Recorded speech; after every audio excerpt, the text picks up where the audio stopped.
Okay, hi there everyone. My name is William Goulding and I'm an undergraduate student from Great Britain. And my company here is called BlackBook. It's a mobile app centered on nightlife, and what we're aspiring to be is the open table of nightlife. So let me break down the industry a little bit for you. So we've got nightclubs, and in order to go to a nightclub you need to get a ticket or you pay a cover charge, which is an entry fee. Alternatively, you can purchase a table, and a table is just where you get bottle service, and there's usually a minimum spend associated with that. It's usually on average about $500. And then there's sort of concerts, and in order to go to that you need a ticket. And what BlackBook is trying to provide is the infrastructure, the software infrastructure, in order for these venues and concerts to distribute their tickets, and then for the consumers to purchase those tickets and turn up with a QR code. So in summary, we've got 110K in seed funding, our software is nearing completion, and we've got a soft launch in June in some venues here in DC. So let me run you through the process of a ticket. So you hear about a ticket, maybe it's through Facebook, maybe it's a friend. You turn up to the venue, there's a queue, you might have to wait in the queue for a long time. Then eventually you turn up, you've got to get cash. Maybe you haven't got cash, you've got to go to a cash machine, maybe there's a queue there too. Eventually you get your ticket and you get to go in. Alternatively, you can go and purchase your ticket online, then you can go and print your ticket out, and then you turn up and then you can go in. So with BlackBook, we're trying to streamline this process. You can browse, book, and pay through the app. You can turn up and you can get scanned straight in with a QR code. When you make your booking, we'll be taking some demographics. And when you arrive, we're going to be taking your arrival time and the occupancy of the venue. If the venue is not that full, then the venue can see that through their data analytics, and they'll be able to send out a promotion from the app to the users. Ultimately, that's going to lead to more users going to the venue and the venue making more money. So the table booking. So let me run you through the table booking process. So first you've got to ring up the venue. You may ring multiple venues to see where you can get the best deal. Then you turn up, you've got to give your credit card as collateral. Then you get taken to your table. You're given a menu. It's usually pretty dark in a nightclub, so you might have to shine your backlight of your phone on it. Then you've got to make your order. Nightclubs are pretty loud, so you're going to have to shout through the crowd or the noise to make your order to the waitress. Then the waitress goes to get your drink. This is going to take some time. And eventually you've got to wait around at the end of the night for them to ring around the check and the payment system. That waitress may be serving 10 tables, so this can also take a long time. And often users find themselves with the nightclub empty, with them trying to pay the check. So that also takes some time. What's the issue for the venues? Well, after all the venues we've spoken to, there's interviews I've conducted with them, there's a massive issue with securing the payment. So there's people either giving fake credit cards, or their credit cards get declined, or alternatively, they can't afford to pay, they've ordered too much, or what happens a lot is people will go out, they'll split a table between 10 people, and then 5 of those people get too drunk and go home, and then the other 5 have got to foot the bill and they can't afford to pay it. So that's a big issue for them. Nightclubs lose quite a significant amount of revenue through that, and often they'll just say, okay, you spent $1,000, how much can you pay? Can you get us $600 out of cash? So with BlackBook, again, we're trying to streamline this process. You can browse, book, and pay through the app. We're going to hold your credit card details within the app, so there's no running away without paying. And if you split a table when those guys go home, we've got your credit card details, so you're guaranteed for everyone to make their payment. We'll take you straight to the table. There's no waiting around for them to take your credit card as collateral, or for the waitress. You can order straight through the app. You don't have to wait for the bottle to come either. So what are the problems for the venues and the consumers? So unsecure payment is the biggest problem that we've identified. For the venues as well, there's a lack of data analytics. They don't really know their occupancy. They don't know their live gender ratios, all that kind of stuff. And then there's undercapacity venues. So some nights they're full, other nights they're not. There's always room to improve.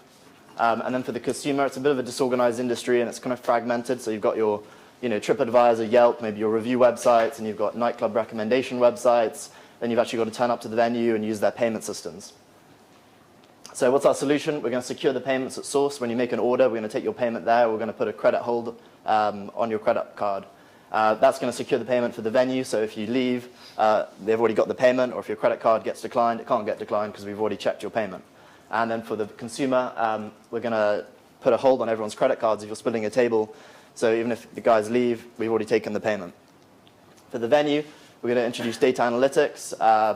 And off those data analytics, we can identify holes in their business or areas for growth. So For example, if people are turning up to the venue between 2 and 3 and the venue closes at 3 or 4, we need to incentivize those people to come between 11 and 12 or 1 and 2. Spend more time at the bar, spend more money at the bar. Off those data analytics, we can send out customized promotions. So if it's 12:30 and the venue is 50% full, we can send out a promotion to everyone within a mile radius saying, okay, look, half-price tickets or half-price tables.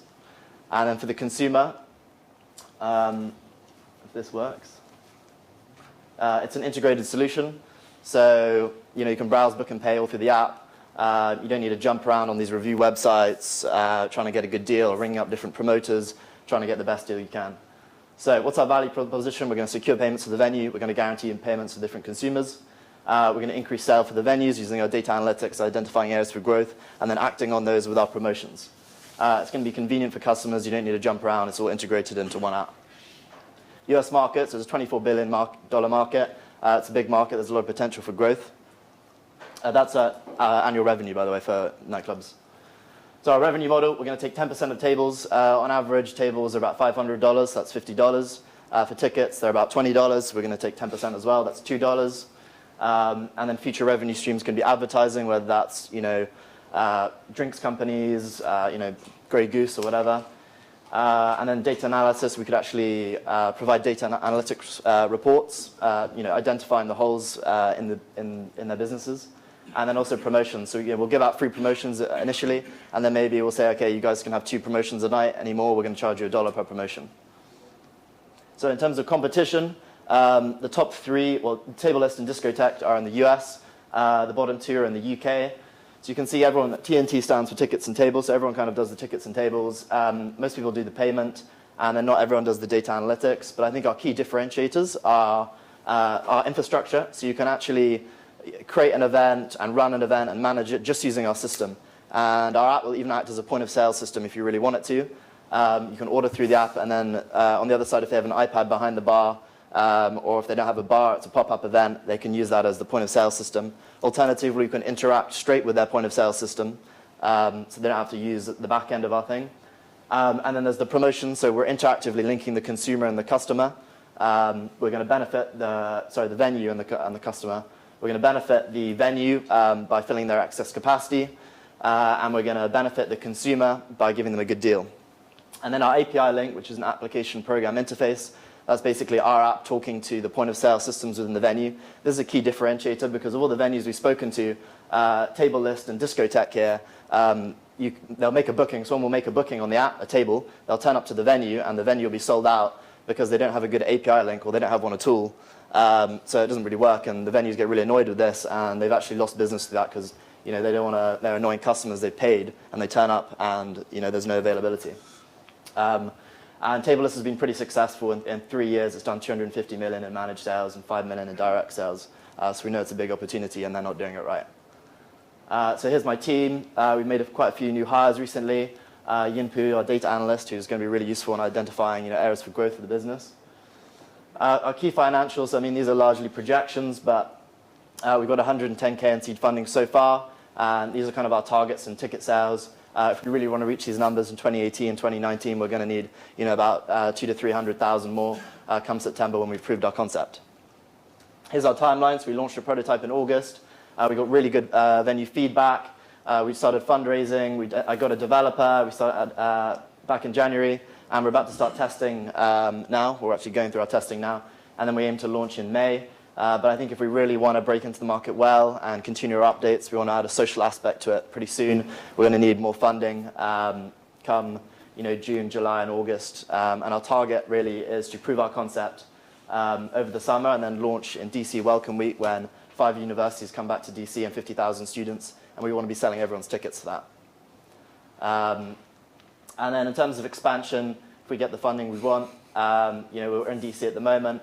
We want to hit another city up in the US, and I also want to go to London where I've shown it to venues. There's a lot of event companies that said they'd use it tomorrow if they could, so I'd like to leverage my contacts there, and then keep expanding in the US, and then ultimately go to another city, another country, sorry. Here's some pictures of the app, which is still under design. So here is the sort of homepage where you can browse and you can book. It'll then take you to a bottle menu if you want to pre-order your alcohol, or you can automatically order from your table, and then you can split. your table. And one function actually we have that no other app has is you can actually split unevenly. So say you go out with 3 people, and 2 of you want to pay 80%, and then one of you is going to pay 20%. Then 2 of you can pay can pay 40%. And so you can change the ratio of the payments. No other app has that. In terms of the venue side, here is the metrics. You see on the night, okay, look, our occupancy isn't so good, or our gender ratio is off. Let's send out promotion. You can go onto the venue's management tool. You can click on promotion, and then you can send out promotion within a certain radius. You can change the type of promotion you want to do. Maybe it's 50% off tables, discount for men, discount for girls. And you can say which city you want to do it in. You can also time your promotions. Another thing we're going to do is we're not going to send out each promotion as they go. We're going to time them within 15 minutes so you don't get hit with a ton of promotions at the same time. And we also really want to break down the demographics so we're not kind of spamming everyone. So what we're doing is when we take your data as you're spending on it, spending on the app, then we're attaching certain sort of badges to your type of spending patterns so that when we send out these promotions, we make sure they're really targeted at you. And that's everything I've got from BlackBook. So any questions, please? Does your $24 billion market include events like the Nats opening game today at Nats Park? How do you get to $24 billion with just tables? Look like that's your real strength and your niche in clubs like Blues Alley, places like that. Yeah. So 24 billion is just the annual nightclub revenue in the US, so it doesn't include anything outside of that. And I think that's the good opportunity is we can provide the infrastructure for events. And really it can be any kind of event. It doesn't have to be associated with nightclubs. Initially we want to focus on nightlife, but ultimately it could go to anything. Cool. Very good. Sure. When you talk to the customer segment, they are using apps now. What is it that they are unhappy with? I mean, you did a very nice job on the competitive analysis, but is this what customers are saying? Yeah, I mean, what are they looking for? Yeah, I mean, I firstly came up with the idea just because it's so irritating and inefficient when you go out. Table might seem like a lot, $500, but when you split it between 10 people, it's only $50 each. So the issue is if you go out and you try and split a table, people run off and you end up footing the bill, and it de-incentivizes people to go out. So if we can split it, everyone's like, if you can lock this payment in, then we'd go out more often.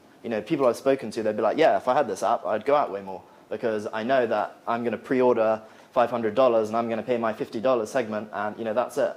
So I think it really incentivizes people, and also it's a pain when you're in a venue, you're trying to order, it's dark, you've got to get the attention of a waitress. Maybe it takes 10 minutes to get the attention of her, and by the time she comes, you can't order. Who's actually paying the additional 10%? Oh, so it's not an additional 10% as well, but it'll be the consumer. So when you make any booking, you pay a 20% service fee. That usually goes to the promoter. Promoters take 20%. So we're just going to be taking 10%, and we're going to be working with promoters.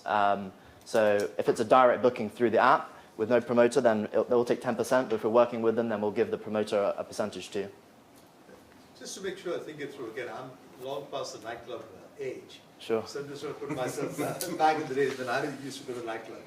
So the thing is, one is, just walk me through what the incentive would be for me to use this app if I was going individually or in a group of 2, say me and my girlfriend or whatever. Sure. And the second is then, if I was to go in a group to set up a table, then I would have to convince all of the 8 or 10 people coming to download this app and set it up and do it all beforehand.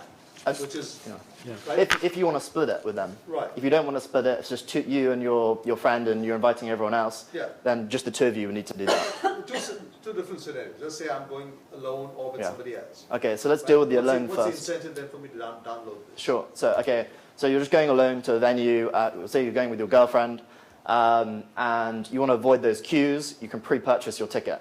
So all you have to do is get scanned in. So what we're going to have in DC is we're having BlackBook representatives on the doors of all these venues, hand walking the bouncers through it, or the venue managers, and they'll be there. And if you come and you book through BlackBook, you're going to go straight in. You're going to skip the whole queue because these other guys are paying cash, and all you need to do is just get scanned straight in. So that's the incentive. The consumer is just the speed and convenience. Right. You also know that if you've purchased it, you're going to get in. you're not going to turn up and then be like, actually, no, you can't come in. You know, there's too many people or whatever. And then for the group thing, so initially what we're having is you can actually book and you don't have to pay. So you can book through the app and turn up, but you don't actually have to pay through the app. That's just to bring more people onto the app, and then they'll see the benefits that they can split, and then we'll kind of turn off that functionality once we've built up our users. But I mean, the convenience for a group is really you'll be able to split it. You can pre-order. There's some transparency. You get to see the bottle menu. You know you know what you're gonna get, because you know these bottles vary from club to club. It may be $100 in one, and it'll literally be $1,000 in another. So there's that transparency aspect. Again, there's the convenience. You know you're going to get in, and the payment is also secured. Go ahead. Sure. You get your hand up first. Sure. Thank you. Can you talk a little bit about whether you need PCI compliance and then your back-end integration with the other software systems that the restaurants or nightclubs are running? Sure. So our back end, so these are the two ways you can use the app. You can either use it by itself completely, and we can have an iPad behind the bar with the orders popping up. Alternatively, we can plug in, like you said, like with an API, straight into their point of sale system. You make an order. Which ones do you plug into now? So we haven't plugged into any yet, but what we're doing, because we haven't launched, but my developer is talking to the venues that we're going to launch in, which at the moment our first one's going to be Heist in DC. And you know, it's time consuming, but that's, I think, is a key differentiator, and we spend time on that, then our product will work. And we know that with Table List, you know, that's what they haven't been doing, and their product hasn't been working. Well, you said Table List had millions of dollars in revenue. Yeah, but I mean in DC from the venues we've spoken to, yeah. Okay, so you're not integrated into any of the, like Aloha or what's the other big restaurant one? Yeah. Micros. Yeah. Yeah. So you're not integrated into those, and do you need PCI compliance? What's PCI compliance? It's the Payment credit card Thank you. industry compliance. So anytime if you're taking payments Is over there a payment, your application, Yeah. it has to conform to PCI standards. So I mean, we're using Stripe for our payment system. So would they be? They would be. Yeah, They are. exactly. They are. Yeah, okay. But then they're eating into the cut too. You said you had so, 110,000 yeah. in funding already, Yes. and you're going to do a soft launch in June, Yeah. but you still don't have a product, and it's 2 months away? So it's nearing completion. So we're just testing it right now, Okay. and then we'll be soft launching in June. So it's about, I'd say, we're about 80% complete. We're just doing some design stuff, and then we're going to be testing out all the different functionalities now. Sorry, so just one clarification. So are you saying that I can actually go to a nightclub, not have money, and then negotiate at the end of the night? Not even now, you're telling me. 20 years ago, I would love to know that. But I think where your value proposition is, if I understood your diagrams correctly, is the person that goes to the club is now going to use his device to order every item. Yeah. So it's going to dramatically reduce the chances of stealing by the bartender or whatever. That's the largest, at least it used to be until, it's the largest loss for clubs, restaurants, bars, and everything. That's right. And I think I would look and see how you could really actually, emphasize that, because that's something that the clubs are going to really, really listen to. That's kind of real money out of their pocket. I mean, Yeah. I know people that would go and just sit in clubs and just watch the bartender to see what's going on Yeah. for the owners and everything, and that's a big business. Yeah. That's interesting. I'll look into that. Thank you. Very crisp presentation. I love the name, so congratulations there. You said you had $110,000 already. I don't know if you asked us how much, told us how much you need. And then the other thing is, what about abuse of this? Age. I bought my older brother's ID. Back in, there's got to be something. I mean, have you looked into that at all? I mean, that's all going to be in our terms and conditions. You're going to have to be 21 if you use the app, but you're still going to need to get ID'd on the door. So it's not really our responsibility. There may be some liability associated because you're transacting in alcohol. That's true. But in order to get into the venue, they must be ID'd by the venue, so it's their responsibility if they come in. And if they come in, that's when they get the alcohol. But yeah, you're right. I mean, I'm still working with my legal guys on our terms and conditions and exploring everything. So. Good job. Time is up. We have to quit. Thanks very much, guys. Yeah.